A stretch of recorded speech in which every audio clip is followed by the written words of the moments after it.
kemarin sempat ramai tuh polemik tentang serial animasi Nusa yang dianggap juga menyebarkan paham khilafah. Nah, kalau dari Mas Mamun sendiri menanggapi itu gimana tuh, Mas?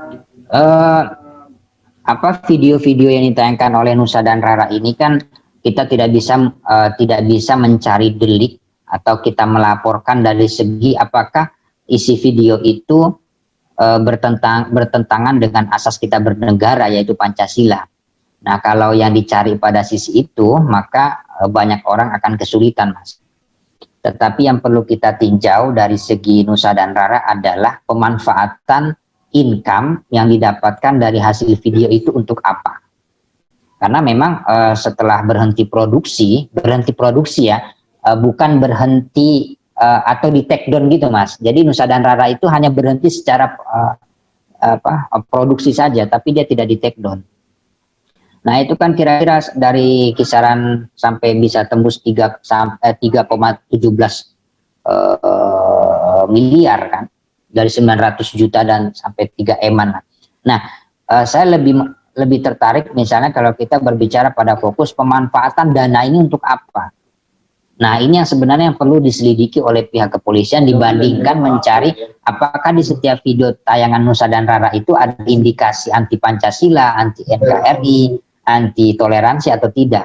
Karena itu akan sangat mudah kita temukan. Tetapi urgennya bukan di situ, Mas.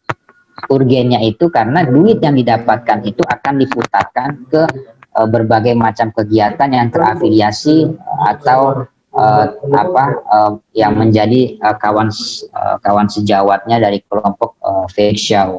Cuma memang otaknya ya Felix Shaw seperti model-model seperti itu. Makanya kelompok Hizbut Tahrir itu kan misalnya mereka punya 10 akun, itu 10-nya tidak dinaikkan, Mas. Itu bedanya dengan NU. Kalau NU itu kan misalnya ada NU online, tapi di satu sisi Nahdliinnya, warga NU-nya itu satu dengan lain-lainnya ingin menyamakan kedudukan NU online di waktu yang sama. Nah, kalau Hizbut Tahrir itu di antara 10 akun, itu satu akun yang dinaikkan. Kayak modelnya Nusa dan Rara ini. Nanti ketika dia sudah berhenti, duitnya sudah ada, tetap berjalan. Nah, ini kemudian diputar, dinaikin lagi satu. Jadi bagus. Jadi itu dari segi itu kita perlu belajar lah juga. Iya, sustainability-nya berarti mereka lebih bisa terkelola gitu ya. Ya, dan terstruktur. Jadi misalnya begini, saya sebagai warga Nahdien ini membuat website, itu kan PBNU tidak tahu menahu dengan urusan saya. Tetapi di Hizbut Tahrir itu semua diawas, Mas. Jadi misalnya jenengan adalah anggota Hizbiyin misalnya, itu nanti akan sampai di telinganya, misalnya media itu akan sampai ke telinganya para petinggi.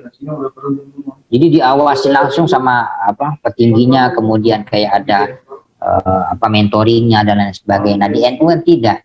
Jadi warga Nahdien diberikan kebebasan untuk membuat sesuatu, tapi tidak diberikan pengawasan dari NU sebagai jam'iyahnya. Makanya terkadang ada jam'iyahnya rapi, tetapi jamaahnya tidak rapi. Nah, di sini kita perlu belajar kepada kelompok-kelompok yang terkadang juga kita menganggap bahwa mereka anti Pancasila, karena memang saya tidak bisa menafikan bahwa setiap kelompok itu ada positif maupun negatifnya.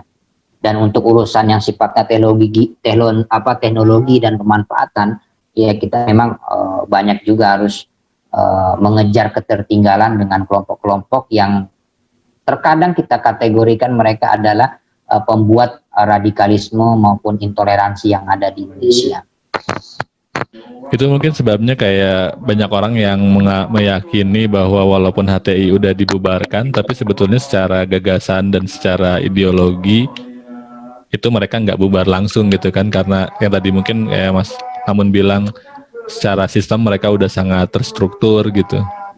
Dibandingkan kelompok radikal atau intoleran serta teroris lainnya yang ada di dunia bahkan, Mas, itu hanya Hizbut Tahrir yang memiliki konsep secara keseluruhan.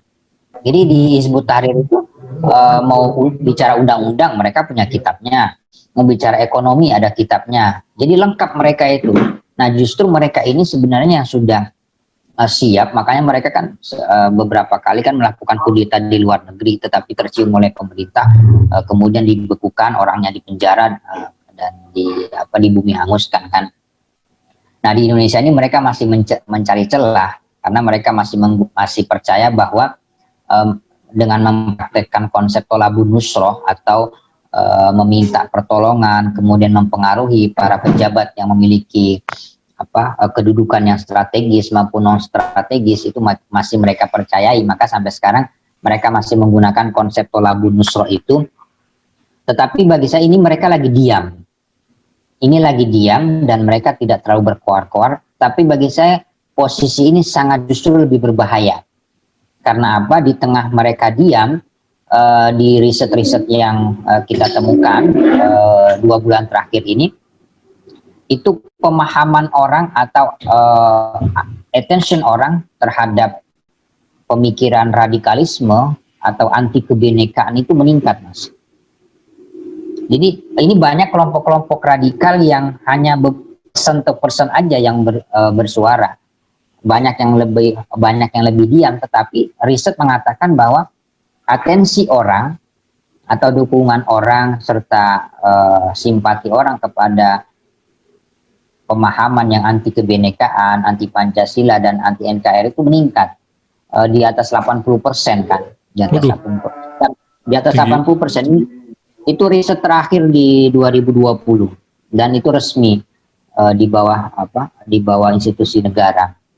Nah, kemudian makanya kedepannya tugas kita di tahun 2021 itu bagaimana kita lebih banyak menaruh narasi-narasi kebinekaan, moderasi itu di media sosial agar bisa menyamai narasi-narasi mereka, karena mereka itu semakin rapi.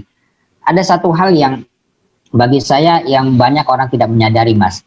Kita ini kan sama-sama penulis, Mas. Kita ini sama-sama penulis, dan kita sangat tahu ketika orang menulis, kemudian dia menggunakan teori namanya hypnowriting, itu dia sungguh canggih lah untuk menghipnotis pembacanya. Dan kelompok radikal teroris itu sudah pada tahap mempraktekkan itu, Mas. Termasuk kelompok Hizbut Tahrir Indonesia itu mereka itu tidak lebih kepada substansinya yang dikedepankan, tetapi bagaimana orang ini kalau gua nulis buku, ya kan, gua nulis gitu buku ya? Dari 100 orang minimal 20 orang ikut gua dah. Nah kalau kita kan enggak, kita ini terkadang kayak saya begini dan teman-teman justru berpikirnya bukan seberapa banyak orang yang terpikat, tetapi seberapa banyak orang yang otaknya terisi, bukan terpikatnya, kan beda, Mas. Iya, betul. Kalau terpikat itu kan dia simpati tapi tidak tahu apa yang dia simpatikan itu tidak tahu. Nah di situ. Nah ketika orang sudah mulai simpati, baru kemudian dia cuci otaknya, dia ajak liko-liko, ke halako-halako. Kalau itu kan tidak, kita nulis itu justru terkadang penulis kayak model-model kita itu banyak yang lebih ingin menunjukkan bahwa gua lebih intelektual loh dibandingkan lu, tapi dia lupa sisi bagaimana cara membuat orang terpikat dan simpati, walaupun orang itu sebenarnya tidak tahu apa isi buku kita itu.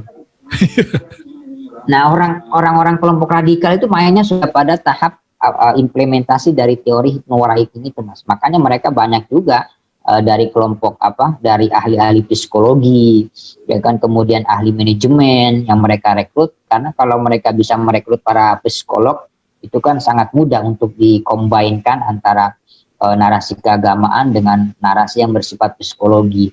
Jadi yang mereka mainkan itu bukan otak kita, tapi yang mereka main ke emosi. Psikologi ya, emosi kita. Emosi. Makanya karena gini, saya percaya bahwa ketika emosi seseorang guncang, maka akal pikiran dia pun akan guncang. Nah, itu teori yang dipakai di dalam kelompok radikal teroris. Kalau akal yang dia guncangkan, hati belum tentu, atau emosinya belum tentu. Tapi kalau emosi, jiwa sudah guncang, orang itu akal pikirannya akan ikut guncang juga, Mas. Menarik banget nih diskusinya. Dari mulai Abu Bakar Bashir kemudian sampai Khilafah. Sayang sekali waktu diskusi kita sangat terbatas. Mudah-mudahan nanti di lain waktu kita bisa diskusi kembali terkait isu yang lumayan kompleks ini. Demikian teman-teman diskusi di akhir pekan kali ini di podcastnya bersama Mas Mamun Rashid, seorang pemerhati isu-isu khilafah, penulis buku dan juga intelektual muda Nahdlatul Ulama.